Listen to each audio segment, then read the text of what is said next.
Department of Psychology is here with a very informative show. We are going to talk about the scope of psychology, mental health, and psychological challenges. The counseling and therapeutic interventions to cope up with those challenges.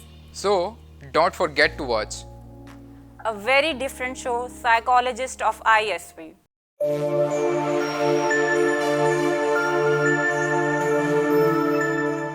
Bismillahirrahmanirrahim. Assalamu alaikum and welcome back to another episode of Psychology Unplugged. I'm your host Zainab Zara Kamran. आज का जो topic है हमारा वो थोड़ा सा different है और वो इसलिए डिफरेंट है क्योंकि हम बात कर रहे हैं बॉडी पॉजिटिविटी की, बॉडी इमेज की और उसकी बेसिस पे बिहेवियर मॉडिफिकेशन के इशू को हम कैसे देख सकते हैं. टू डू दी ऑनर्स जो हमारे पास आज गेस्ट हैं, she is very skilful, she is very talented, she is ma'am Shehrbano Tariq. अस्सलाम वालेकुम मैम. वालेकुम अस्सलाम. कैसी हैं मैम आप? बिल्कुल ठीक अल्हम्दुलिल्लाह. मैम आपका जो टॉपिक है, जो आपका एरिया ऑफ रिसर्च है, आपका जो स्पेशलाइजेशन का एरिया है वो हेल्थ साइकोलॉजी है. Yes. तो आप हमें थोड़ा सा इंट्रोडक्शन देंगे कि क्या है? ओके. हेल्थ साइकोलॉजी बच्चे basically major field of psychology है. इसमें हम लोग जो पॉपुलेशन है वो इस तरह की होती है कि जो फिजिकल डिजीज़ होती है, बायोमेडिकल मॉडल है बेसिकली, इसमें वो इम्प्लीमेंट किया जाता है. फिजिकल डिजीज़ में जैसे कैंसर हो गया, स्किन डिजीज़ के लोग हो गए जैसे कि विटिलिगो, इन पेशेंट्स को देखा जाता है और इनकी क्वालिटी ऑफ लाइफ या उनकी वेलबींग पे काम किया जाता है. तो इसमें बेसिकली पॉपुलेशन का थोड़ा सा डिफरेंस होता है. यहाँ पे मेडिकल जो डिजीज़ के लोग होते हैं उनको ट्रीट किया जाता है. मैम आपने बताया कि फिजिकल डिजीज़ के बारे में Yes. देखा जाता है, तो दिस इज़ मतलब related to physical appearance body. तो हमारी सोसाइटी में जो बॉडी का एक ब्यूटी का क्राइटेरिया है और ब्यूटी स्टैंडर्ड्स हैं, तो उसके प्रोज एंड कॉन्स क्या हैं, पॉजिटिविटी या नेगेटिविटी उसकी? अच्छा, जो सेट स्टैंडर्ड्स हैं ऑब्वियसली उसके तो नेगेटिव ही उसके ज़्यादा कॉन्स ही हो सकते हैं. और इस आजकल की जो यूथ है वो इस चीज़ को बहुत सफ़र कर रही है. वो इस तरीके से क्योंकि आजकल जो है इस इरा में 21st सेंचुरी में बहुत ज़्यादा इन ट्रीटमेंट्स को प्रमोट किया जा रहा है, एस्थेटिक्स पे बहुत काम किया जा रहा है. इस तरह के डिफरेंट ट्रीटमेंट्स आए हैं जिसमें थोड़ा अर्सा जो है वो उस ट्रीटमेंट से गुजर के लोग इवन अपने पूरी जो फेस हैं, फेस फीचर्स हैं उसको चेंज कर लेते हैं. तो इस चीज़ को बहुत प्रमोट भी किया जा रहा है और डिफरेंट इस तरह के प्लेटफॉर्म्स जो हैं, डिफरेंट इस तरह के डिग्रीज आई हुई हैं जो कि इस चीज़ को बहुत ज़्यादा प्रमोट कर रही हैं. तो इसके ऑब्वियसली वो चीज़ें अगर लोग कर रहे हैं तो उस चीज़ को जज नहीं करना चाहिए, करने दें उन्हें, बट उस चीज़ को प्रमोट करना और उस चीज़ यूथ के अंदर ये चीज़ लेके आना कि वो अपनी जो बॉडी है उसको लेके सेटिस्फाई ना हो, ये चीज़ गलत है. और इसको फ्रीक्वेंटली जो है नहीं होना चाहिए हमारी सोसाइटी में और इस पे बात करनी चाहिए ताकि लोग सेल्फ लव की तरफ आएँ. तो उसको और प्रमोट करना चाहिए रादर देन कि जो इस तरह के स्टैंडर्ड्स हैं उसको प्रमोट करें सोसाइटी में. Yes ma'am. मैम जो ये स्टैंडर्ड्स हैं और जैसे आपने बताया कि लोग सेटिस्फाइड नहीं होते, ये जॉब या करियर से किसी तरह से रिलेट करता है कि जॉब में प्रॉब्लम्स फेस करें या किसी भी फील्ड में? अच्छा, ऐसे जॉब मार्केट में इतना ज़्यादा रेशो नहीं है. होता तो है, लोग प्रेफर करते हैं, ज़ाहिरी बात है, एक थोड़ा सा वहाँ पे भी ब्यूटी स्टैंडर्ड्स होते हैं, बट इस तरह जॉब एंड करियर डेवलपमेंट में इस तरह का इशू नहीं होता लोगों को. अगर होता भी है तो वो वुमेन को ज़्यादा होता है, मेल को इसकी निस्बत कम होता है ये इशू. मैम आपने बताया कि मतलब इसमें सेटिस्फेक्शन लोगों को बेसिकली नहीं हो रही होती, मतलब उनकी सेल्फ डाउट सा होता है. तो इसमें हम लोग मतलब जो स्टिग्मेटाइजेशन है वो कैसे इम्पैक्ट कर रही होती है? स्टिग्मेटाइजेशन यही है ना बच्चे, हम किसी भी एक जो हमारी किसी भी एक सेक्टर है लोगों का उसको हम स्टिग्मेटाइज कर देंगे, लेबलाइज कर दें. तो इसी तरह हम डिफरेंट एड्स के थ्रू या मीडिया के थ्रू, सोशल मीडिया के थ्रू जो है वो शेडो, अब साइकोलॉजी में 2 टर्म्स होती हैं, पर्सोना एंड शेडो, उसको प्रमोट कर रहे हैं सोशल मीडिया के थ्रू. वो क्या है कि आपके एक फेक जो सेल्फ है उसको लोग देख रहे हैं और वो उस चीज़ को आइडलाइज कर रहे हैं आप. लेकिन जो आपका पर्सोना है, रियल सेल्फ है, वो लोग हाइड कर रहे हैं और इसके थ्रू हमारी सोसाइटी में ये हो रहा है कि वो ज़्यादा से ज़्यादा जो लोग हैं इस चीज़ की तरफ जा रहे हैं. इवन हमारे पास जब क्लाइंट्स आते हैं तो वो कहते हैं कि जो सोशल मीडिया है उसमें तो देखें इस तरह होता है मैम, सोशल मीडिया में तो ये होता है, हमारे साथ ये क्यों हो रहा है? तो लोग इस तरह के क्वेश्चंस करना शुरू कर दिए हैं लोगों ने कि सोशल मीडिया में ये चीज़ हो रही है, हमारे साथ हमारी लाइफ इतनी परफेक्ट क्यों नहीं है? तो उनको ये चीज़ समझ नहीं आ रही कि सोशल मीडिया में बेसिकली वो एक क्रिएटेड सेल्फ है, वो एक्चुअल सेल्फ नहीं है. ठीक है, तो ये बेसिकली एक इशू है जिसके थ्रू ये जो सेल्फ आइडेंटिटी इश्यूज हैं, इस तरह के जो इश्यूज हैं, सेल्फ डाउट जिसमें लोगों की सेल्फ स्टीम लो हो रही है, ये एक आप कह लें कि इस पे रिसर्चेस भी बहुत ज़्यादा की जा रही हैं कि सोशल मीडिया किस तरह आपकी सेल्फ आइडेंटिटी या सेल्फ स्टीम को इफेक्ट कर रहा है. मैम आपने बताया कि वो जैसे यूथ है वो आइडियलिस्टिक अप्रोच पे चल रही है कि सोशल मीडिया पे जिस तरह के जो भी हैं जो इन्फ्लुएंसर्स हैं उनको देख रहे होते हैं एंड अदर स्टफ, तो जो आइडियलिस्टिक अप्रोच है इस चीज़ से उससे कैसे डील किया जाए? अच्छा, आइडियलिस्टिक अप्रोच को आप इस तरह डील कर सकते हो, आप हेल्दी वेज करो। अब हेल्दी वेज में आप अपना ख्याल रखो, आप सेल्फ लव करो, जिसको एक एक्चुअली हेल्दी सेल्फ लव कहा जाता है, और उसकी तरफ आओ। उसमें आप लोग जिम करो, अपनी बॉडी का ख्याल रखो, ईच एंड एवरीथिंग, अपनी अपीयरेंस का भी ख्याल रखो, एक आपकी ग्रूमिंग होनी चाहिए। बट उस चीज को लेबलाइज करना और उस चीज को आप जज करने लग जाओ, वो चीज गलत है। और ये ज्यादातर जो मैंने रिसर्च भी की थी इस पे, तो लड़कियों को ये चीज ज्यादा फेस करनी पड़ी। ऐसी बात नहीं कि लड़कों को ये चीज फेस ही नहीं करनी पड़ रही, बट ये कि लड़कियों में ज़्यादा इश्यूज आ रहे हैं, और उसकी वजह से हमारी सोसाइटी में प्रपोजल इश्यूज और इस तरह के जो इश्यूज भी हैं वो भी बहुत ज़्यादा हैं। ठीक है मैम, इसकी डिफरेंट फील्ड में कोई डिफरेंसेस हैं कि मतलब जो डिफरेंट फील्ड्स में, जैसे आपने बताया कि रेशो जॉब सेक्टर में कम होता है, लेकिन डिफरेंट फील्ड्स में, मीडिया इंडस्ट्री में या डिफरेंट फील्ड्स में कोई सिलेक्शन क्राइटेरिया जिसे कहते हैं वो है? अब देखें, डिफरेंट फील्ड इसी तरह ही हो सकते हैं जैसे कि मीडिया और जैसे कि एयर होस्टेस, उनको भी बहुत स्किनी होना चाहिए, वो ओवरसाइज नहीं लेते, इस तरह की उनकी डिमांड्स होती हैं। मीडिया में भी ये आपने देखा होगा कि एड्स होती हैं डिफरेंट किस्म की, वहाँ पे भी ब्यूटिफिकेशन को, ऑब्जेक्टिफिकेशन ऑफ द वुमेन को प्रमोट किया जाता है, और एक स्किन कलर को बहुत प्रमोट किया जाता है। तो ये सारी चीज़ें जो हैं फेस तो करते हैं, और not only women but main भी इस चीज़ को फेस करते हैं डिफरेंट जॉब सेक्टर्स में। तो यस, डेफिनेटली ये एग्जिस्ट करता है। मैम बहुत बेसिक सा एक क्वेश्चन है जो हर कोई कहता है एक दूसरे को कि कोई अगर किसी ने वेट पुट ऑन कर लिया कुछ भी है तो तुम तो बहुत हेल्दी हो गई हो, तो लोगों को हेल्थ की एग्जैक्ट मीनिंग नहीं पता, मतलब ओवरवेट भी अनहेल्दी है और अंडरवेट भी। तो इसको कैसे मतलब लोगों के अवेयरनेस पे पहुंचाएं कि हेल्थ है क्या, मतलब बेसिक हेल्थ की डेफिनेशन? देखिए, पहली बात तो आप लोगों को खुश कर नहीं सकते, you don't need to answer the people, ठीक है? Exactly. जो वो कहते हैं वो उनका अपना माइंड है, आपको अपने बारे में, आपका जो अपना सेल्फ कॉन्सेप्ट है वो अच्छा होना चाहिए। Exactly. और आपका एक अपना हेल्दी लाइफस्टाइल होना चाहिए, आपकी क्वालिटी ऑफ लाइफ बहुत अच्छी होनी चाहिए, उसमें आपका फूड आ जाता है, आपकी क्लीनिंग आ जाती है, आपकी अपीयरेंस आ जाती है, आपकी ग्रूमिंग आ जाती है, ये सारी चीज़ें होनी चाहिए। बट ये इस चीज़ को वही बात कि आप लेबलाइज कर दो और लड़कियों के लिए या लड़कों के लिए उस चीज़ को कंपल्सरी कर दो, तो ये चीज़ गलत है। बाकी ये कि हेल्दी वेज ऑफ ये ग्रूमिंग या हेल्दी वेज ऑफ लाइफस्टाइल जो है वो ज़रूर अडॉप्ट करने चाहिए, ना सिर्फ लड़कियों को बल्कि लड़कों को भी करना चाहिए, जो कि लड़के थोड़े से कम करते हैं, बट लड़कों को भी करनी चाहिए ये चीज़, ग्रूमिंग पे काम होना चाहिए। बिल्कुल सही बात है मैम। हमने अभी तक हेल्थ की बात की और बॉडी इमेज की बात की, आगे क्या बातें करनी है और आगे इसके बारे में क्या क्या नॉलेज हमें मिलेगी वो हम बात करेंगे ब्रेक के बाद। Till then stay tuned.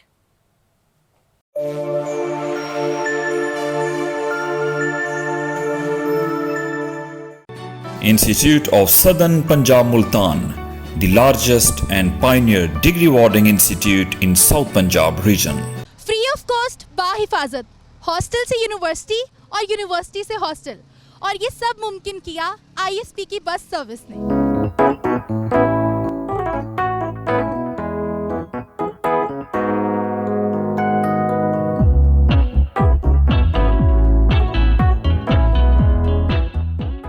Buses Multan के हर एक कोने से स्टूडेंट्स को पिक करती हैं और सेफली उनको यूनिवर्सिटी लेके आती हैं, और यूनिवर्सिटी से दोबारा पिक करके उनको सेफली घर ड्रॉप करती हैं। मैं ISP गर्ल्स हॉस्टल में रहती हूँ और हमें यूनिवर्सिटी की बसेस डेली हॉस्टल से पिक करती हैं और यूनिवर्सिटी के अंदर तक ड्रॉप करती हैं, और ये फ्री ऑफ कॉस्ट है। लेडीज़ बस इन्होंने हमें प्रोवाइड की हुई जिसमें सिर्फ ख़वातीन होती हैं, कोई मर्द नहीं होता, तो लिहाजा ये सफ़र हमारे लिए बहुत आसान होता है। वालिदैन मुतमईन हो जाते हैं, हमें आसानी से भेज देते हैं।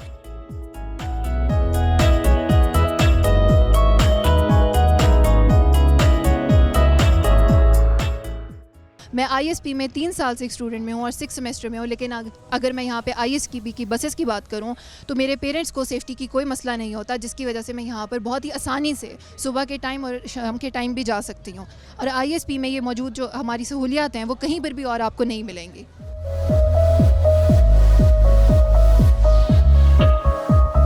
हमारे पेरेंट्स जो हैं वो बिल्कुल भी टेंस नहीं होते हैं, क्योंकि हम लोगों को पिक एंड ड्रॉप इजीली मिल जाता है, प्लस हमारा फ्री ऑफ कॉस्ट है।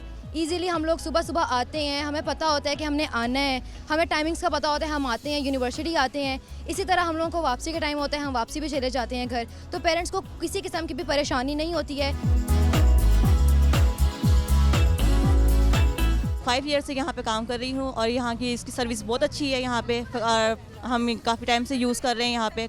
यहाँ से कोई चार्जेस नहीं लिए जाते और बहुत हम कंफर्टेबल महसूस करते हैं यहाँ पे। आईएसपी के ट्रांसपोर्ट की वजह से हमें बहुत फ़ायदा हो रहा है कि बस की वजह से, आईएसपी वालों की वजह से मेरे ये 45,000 बचते हैं, जो कि मैं यूटिलाइज अपनी डेली बना के ज़िंदगी में कर लेता हूँ। मेरा एडमिशन बहुत सी यूनिवर्सिटीज़ में भी होता था, तो लेकिन मैंने आईएसपी को इसलिए ज्वाइन किया, एक तो ये घर के करीब थी, बस फैसिलिटी बहुत अच्छी दे रही है और फ्री ऑफ कॉस्ट दे रही है।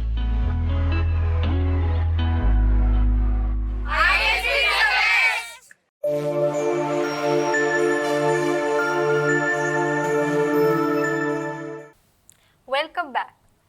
हम लोग बात कर रहे थे बॉडी पॉजिटिविटी की और मैम ने हमें बहुत सारी ऐसी इन्फॉर्मेशन दी जो शायद मुझे भी पहले नहीं पता था और उन्होंने मुझे बहुत अवेयरनेस दी और हेल्प किया। कंटिन्यू करते हैं हम यहाँ आगे से। मैम हमने बहुत सारी बातें की हैं, जो अब एक बात है जो काफ़ी ज़्यादा तंग भी करती है मुझे पर्सनली, कि ओवरसाइज्ड क्लोथ्स मतलब ज़्यादा नहीं होते, कहीं कहीं होते हैं, कहीं कहीं नहीं होते। ओवरसाइज क्लोथ्स, जो ओवरसाइज लोग होते हैं, उनके बारे में या उन क्लोथ्स के बारे में होने चाहिए नहीं होने चाहिए, उसमें आप क्या बताएंगी? अच्छा, ये बड़ा अच्छा आपने सवाल किया है। देखें, अगर हम लोग ब्रांड्स की बात करें, डिफरेंट ब्रांड्स हैं जो नहीं करती ओवरसाइज क्लोथ्स, वो सिर्फ मीडियम साइज तक आते हैं और एक लार्ज साइज होता है, उससे ऊपर वो साइज नहीं होता। जो कि अगर हम ये बात करें ओवरसाइज, जो थोड़ी सी वुमेन होती हैं जिनका थोड़ा सा बायोलॉजिकल इस तरह के इश्यूज होते हैं कि उनका वेट ज़्यादा होता है, तो इस चीज़ को बहुत ये एक डेफिनेटली एक बड़ा डिलेमा है हमारी सोसाइटी का, कि इस चीज़ पे काम नहीं किया जाता और इस चीज़ को प्रमोट नहीं किया जाता कि आपको उन लोगों के लिए भी क्लॉथ्स जो हैं वो अरेंज करने चाहिए और वो रखने चाहिए, ताकि एक तो चले उनके लिए अवेलेबिलिटी होगी और दूसरी बात ये है कि उनके लिए माशरे में एक एक्सेप्टेंस की फीलिंग आएगी उनके कि ये माशरा जो है हमें वो एक्सेप्ट कर रहा है, जो हम हैं हमें वैसे ही एक्सेप्ट कर रहा है। तो ये चीज़ बड़ी इस तरह की जो इश्यूज हैं वो कुछ ब्रांड्स अब कर भी रही हैं इस पे काम, जैसे कि डिफरेंट ब्रांड्स हैं, उनके मैं नाम नहीं लेना चाह रही, डिफरेंट हैं। अब इस तरह के 2-3 हैं रिसेंटली उन्होंने इस तरह के एड्स प्रमोट किए हैं सोशल मीडिया पे, जिसपे ओवरसाइज वुमेन को वो लेके आए, ओवरसाइज क्लॉथ्स उन्होंने इंट्रोड्यूस कराया कि you are the part of our society and you are as much as lovable as everyone. So this is really good thing. और ऐसी ब्रांड्स को और ऐसे और लोगों को जो इस फील्ड में काम कर रहे हैं उनको ये चीज़ें अरेंज करनी चाहिए और उनको उन लोगों के लिए एक्सेप्टेंस ऑफ द सोसाइटी जो है वो क्रिएट करनी चाहिए। मैम आपने बताया ओवरवेट कुछ वुमेन होती हैं और मतलब उसकी वजह से एक्सेप्टेंस को तब मिलती है जब वो उनके लिए वो चीज़ें हों। अब इसी तरह कुछ होती हैं जिनके हाथ में नहीं होता, मतलब कुछ लोग उनके पास, उनको ऐसे आपने हेल्थ साइकोलॉजी का भी बताया, डिजीजेज होती हैं। फॉर एग्जांपल वुमेन की अगर हम बात करें तो PCOS हो जाता है, जिसकी वजह से उनका वेट इंक्रीज होता रहता है बहुत ज़्यादा, या बहुत ज़्यादा डिक्रीज हो जाता है, बट मोस्टली इंक्रीज होता रहता है। तो अगर हम उनकी मेंटल हेल्थ पे बात करें, उनकी सेल्फ इस्टीम पे बात करें, तो वो कैसे इम्पेक्ट हो रही होती है? जो सेल्फ इस्टीम है ना, बेसिकली वो आपकी बॉडी इमेज से बड़ी रिलेटेड है। ये बहुत सारी इस तरह की रिसर्चेज हैं जो इस चीज़ को आइडेंटिफाई कर चुकी हैं कि आपकी सेल्फ इस्टीम आपकी बॉडी इमेज से बहुत ज़्यादा रिलेटेड है। वो इस तरह के जिस तरह आप दिखते हो ना, वो आपको बहुत ज़्यादा इफेक्ट करता है कि आपकी अपने बारे में परसेप्शन क्या होगी, और सेल्फ जो इस्टीम है वो भी यही होती है। ठीक है। तो इन लोगों की जो सेल्फ इस्टीम है वो होती है लो, क्योंकि वो अपने आप को उस तरह बॉडी इमेज को एक्सेप्ट नहीं कर पा रहे होते। अब कुछ ऐसी बायोलॉजिकल कंडीशन है, जिस तरह आपने PCOS का जिक्र किया, उसमें वुमेन के हाथ में तो नहीं होता ना, किसी के हाथ में नहीं होती वो चीज़, लेकिन ये है कि वो उस चीज़ को कैटर करें, उस चीज़ पे काम करें, अपना लाइफस्टाइल, अपनी हेल्थ पे काम करें और अपनी क्वालिटी ऑफ लाइफ को इम्प्रूव करें इन तरीकों से। बट रादर देन कि हम उनको स्टिग्मेटाइज कर दें, लेबलाइज कर दें, तो ये चीज़ें फिर गलत चली जाती हैं। बट हमें उनको एक्सेप्ट करना चाहिए उसी वे में, क्योंकि अब वो उनके अपने हाथ में नहीं है, they are not in their control at that time. हाँ, वो काम कर सकते हैं, उस चीज़ को बेहतर बना सकते हैं, लेकिन उस चीज़ को गेट रिड ऑफ नहीं कर सकते। तो हमें उस चीज़ को ज़रा एक्सेप्टेंस लानी चाहिए सोसाइटी में और उस चीज़ को नॉर्मलाइज करना चाहिए बच्चे। नॉर्मलाइजेशन किस तरह होती है? जब आप सोसाइटी में बहुत ज़्यादा वो चीज़ करते हो ना, जिस तरह मैंने आपको बताया कि 2-3 ब्रांड्स ने इस चीज़ को इंट्रोड्यूस कराया है, ओवरसाइज क्लॉथ्स को, ओवरसाइज मॉडल्स को इंट्रोड्यूस कराया है। तो अब ये है कि अगर वो और प्रमोट होगी ना, जितना इसकी रेशियो इंक्रीज होगी तो एक्सेप्टेंस आती जाएगी, वो चीज़ नॉर्मल होती जाएगी। उसको हम ग्लोरीफाई नेगेटिव टर्म में करना छोड़ देंगे, जिस तरह अभी होता है ये। Not only in any culture, I'm not telling about specifically about any culture, ये हर कल्चर में होता है अराउंड द वर्ल्ड, ये चीज़ है, एग्जिस्ट करती है। आप देख लें कि बहुत सारे ऐसे डेवलप्ड कंट्रीज हैं जिनको हम सुपर पावर्स भी कहते हैं, वहाँ पे भी ये चीज़ है। वहाँ पे भी ऑब्जेक्टिफिकेशन ऑफ द वुमेन है, ब्यूटिफिकेशन ऑफ द वुमेन है, और एक स्टैंडर्ड सेट किए गए हैं, you have to be this. और हमने तो जैसे साइकोलॉजी में देखें पढ़ा है कि इस तरह के बहुत सेल्फ आइडेंटिटी इश्यूज आ जाते हैं, और इस तरह के इवन वो इश्यूज भी डिसऑर्डर्स में कन्वर्ट हो जाते हैं, और जो दोनों जेंडर्स हैं वो इस चीज़ से बहुत ज़्यादा फिर सफ़र करते हैं। तो हमें इस चीज़ को यही है कि प्रमोट करना चाहिए जितना हम कर सकते हैं, सोशल मीडिया पे प्रमोट करना चाहिए। इवन आजकल सोशल मीडिया बहुत पावरफुल चीज़ है। सोशल मीडिया जो है बेसिकली किंग मेकर है आजकल के, वो आपका कहीं भी आपको इन्फ्लुएंस कर सकता है। तो आपको ये चाहिए कि उस वहाँ पे जो इन्फ्लुएंसर्स हैं या जो ब्लॉगर्स हैं जो इस चीज़ को काम कर रहे हैं, सोशल मीडिया पे अर्निंग कर रहे हैं, तो उनको चाहिए कि वहाँ पे अपना एक प्लेटफॉर्म बनाए जहाँ पे वो ऐसी लेडीज़ के लिए, ऐसे इवन जेंट्स के लिए, ऐसे जेंट्स के लिए काम करें जहाँ पे उनको एक्सेप्टेंस लाई जाए ऐसे ओवरसाइज लोगों के लिए, ताकि उनकी इवन ये टर्म भी नहीं होनी चाहिए oversize. I mean they are who they are. तो हमें इस तरह के नेगेटिव टर्म्स भी उनके साथ अटैच नहीं करने चाहिए। बिल्कुल सही मैम। अब कुछ चीज़ें तो हमने बात की कि उनके कंट्रोल में नहीं होता, एंड वी शुड एक्सेप्ट। हम एक्सेप्टेंस तो हर सूरत में होनी चाहिए, चाहे उनके कंट्रोल में हो या ना हो। बट एट टाइम्स ज़्यादा वेट या ओबेसिटी एक्चुअली में उनके हेल्थ इश्यूज ज़्यादा कर रही होती है। For example blood pressure, cardiac diseases और बहुत सारी सी डिजीजेज हैं। तो उनको किस तरह से बताया जाए कि वो बुलिंग में ना आए, डिफेंसिव ना हो वो, लेकिन हम उनको एक करेक्ट मैसेज दे सकें कि आपकी अपनी हेल्थ ठीक रहे, उनकी अपनी हेल्थ। जी, वही बात बच्चे, आपकी जो हेल्थ है, आपकी जो क्वालिटी ऑफ लाइफ है वो बहुत अच्छी होनी चाहिए, वो हेल्दी होनी चाहिए। चाहे वो ओवरसाइज हैं या चाहे वो नॉर्मल फिगर वाले लोग हैं, चाहे स्किनी हैं, उन सब की जो हेल्थ इश्यूज हैं आप लोगों को करने दें जो वो बातें कर रहे हैं, लेकिन आपकी अपनी हेल्थ जो है वो अच्छी होनी चाहिए। उसमें ये नहीं है कि आपको अंडर न्यूट्रिशन होना चाहिए, आपकी अपनी जो डाइट है वो एक बैलेंस्ड डाइट होनी चाहिए, according to your physique, according to your environment आपकी डाइट होनी चाहिए। तो उसमें ये आप हेल्दी डाइट लें, अपना ख्याल रखें। अपने ख्याल में क्या है कि स्पेसिफिकली अगर मैं बात करूँ लड़कियों और लड़कों दोनों के बारे में, तो उनको अपना ख्याल, अपनी स्किन का ख्याल करना चाहिए, अपनी अपीयरेंस का ख्याल करना चाहिए, और जब वो बाहर निकलते हैं उनको एक अच्छी एक्सेप्टेंस वे में बाहर निकलना, एक्सेप्टेबल वे में बाहर निकलना चाहिए, ताकि वो एक प्रेजेंटेबल लगें। राइट। हाँ, और not only in education sector, ये हर सेक्टर में इंपॉर्टेंट है कि आप अपना ख्याल रखें, अपने बारे में सोचें, और यही वो चीज़ है जो आपका सेल्फ लव प्रमोट करती है। अब सेल्फ लव में भी बहुत सारी इस तरह की कैटेगरीज हैं जो कि पॉजिटिव होती हैं, जो कि नेगेटिव होती हैं। जिस तरह के साइकोलॉजी का एक डिसऑर्डर है जिसमें नार्सिज्म भी एक नेगेटिव वे है। नार्सिस्टिक लोग जो हैं वो लोगों के लिए तो होते ही होते हैं डेंजरस, वो अपने लिए भी डेंजरस होते हैं। तो यही बात है कि आपने एक हेल्दी और balanced kind of self love होना चाहिए। और वो किस तरह प्रमोट हो सकता है कि आप अपना ख्याल रखना शुरू करेंगे ना, तो ऑटोमेटिकली आपके अंदर जो है ना वो अपने बारे में सोचेंगे, तो सेल्फ लव ज़्यादा होगा। अब अपनी कोई ऐसी चीज़ है जो आपको इफेक्ट कर रही है या एनवायरनमेंट का कोई ऐसी परसेप्शन है, जैसे कि आज हम बात कर रहे हैं कि हम परसीव स्टिग्मेटाइजेशन करते हैं अगर लोगों की, तो उसमें यही है कि वो लोग अपनी एक्सेप्टेंस लाएं अपने अंदर, सेल्फ एक्सेप्टेंस लाएं, rather than going for the harsh treatments and painful treatments, they should accept themselves the way they are। और इसी चीज़ को प्रमोट हमें करना चाहिए। सोशल मीडिया पे भी डिफरेंट प्लेटफॉर्म्स हैं, जिस तरह के लोग राइटिंग ब्लॉगिंग भी करते हैं, वहाँ पे भी इस चीज़ को प्रमोट करना चाहिए।